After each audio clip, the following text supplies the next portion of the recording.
After this, when Jesus knew that all was now finished, he said, "I am thirsty." When Jesus had received the wine, he said, "It is finished."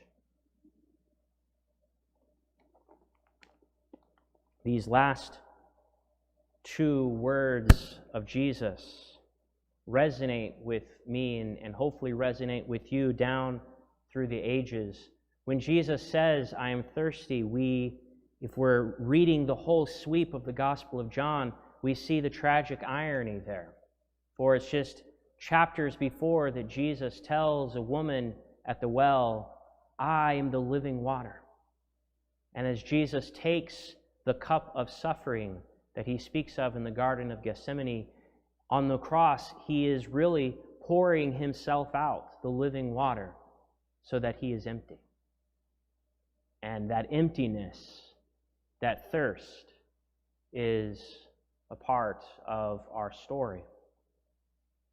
But there's also this last word, the final word in the Gospel of John, that Jesus says from the cross. It is finished. But to understand what it is that is finished, in order to understand this end, we go back to the beginning. The Gospel of John begins with that famous passage, "In the beginning was the Word, and the Word was with God, and the Word was God. All things came into being through Him," this Word. Jesus was the Word by whom and with whom and for whom God created the entire universe. John is intentionally echoing the first chapter of Genesis. In the beginning, God created the heavens and the earth, and the creation story of Genesis unfolds over 6 days. And then on the seventh day, God rested. That's where we get this notion of the Sabbath, the seventh day. On Friday of that creation week, God said, "Let the earth bring forth living creatures of every kind, cattle and creeping things and wild animals." And it was so.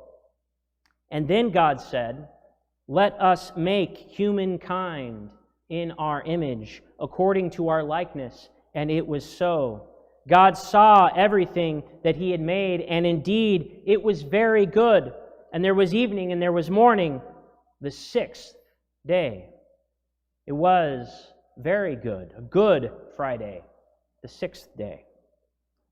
But then in Genesis chapters 2 and 3, we hear the story of humanity's rebellion against God, our seemingly infinite capacity for being deceived when we are blinded by our own pride, by the desire for more power, for more wealth, by the ambition to control our own destinies. And the fall of humanity that we read about breeds violence, doesn't it? As our constant need for more, combined with scarcity of resources, results in siblings taking up arms against each other. I'm, of course, talking about Cain and Abel, but why not just say Russia and Ukraine, or America and Iraq, or the North Atlantic countries in the continent of Africa? The fall of humanity fractures the image of God in which we are created, and we are no longer much in the likeness of God, are we? But God was not done creating. The Word through which God created the worlds became a human being, John tells us. John says that this Word lived among us. This Word, Jesus, healed the sick and fed the hungry, and along the way, He taught us about what it means to be a human. The Apostle Paul calls Jesus the second Adam, through which the sins of the first Adam are redeemed. The violence of Cain is made powerless through humility. Suffering is transformed, and a new Eden is established forever. Because on the 6th day of the week, on the day when God created humans and set them in the garden in order to tend it, on that Good Friday, Jesus completed His work, and He said, it is finished.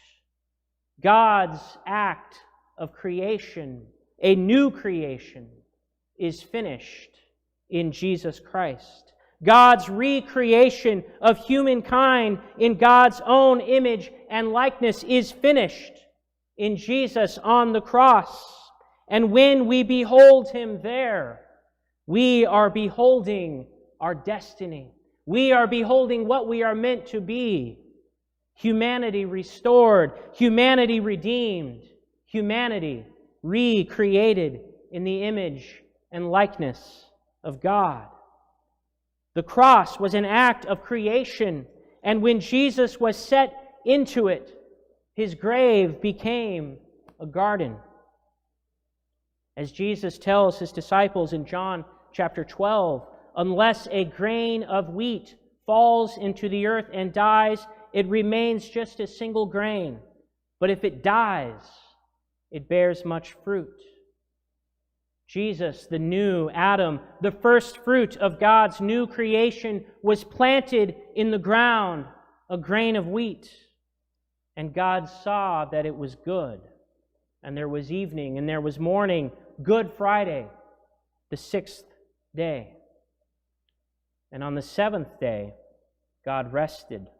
Tomorrow is that great Sabbath, because on the first Holy Saturday, God in Jesus Christ lay dead, resting in a tomb. The powers of evil and death assumed they had won. But just as surely as the sun sets and the sun rises the next day, the 7th day always gives way to the 8th day, the day of new creation, the day of resurrection. If you've never noticed, look at our baptismal font. Have you ever noticed that it's an octagon? That is not an accident. In fact, most baptismal fonts are in an octagon shape, and it's to signify this idea of the 8th day being the day of new creation, the day of resurrection. And through our baptism, we enter into a death like Christ so that we can be raised up like Christ, a new creation. And so, we can go to our rest now, our Sabbath. We can take Jesus for His word. It is finished. Because of what happened on the first Good Friday 2,000 years ago, we can exclaim with the prophet Isaiah, "Look, God is doing a new thing. Can you perceive it?" With the Apostle Paul, we can say, "Old things are passing away. Behold, all things are becoming new. It is finished." In death, Christ has conquered death. And so we rest now. But on Easter morning, we awake. We come to our senses. We realize there's nothing else to be done, nothing left to be accomplished, nothing that we can do to make ourselves better or more loved or more redeemed, because it is finished. All we need to do is to wake up, to get up, and to take hold of our forgiveness, to take hold of our healing, take hold of the salvation that has already been completed in Jesus. Amen.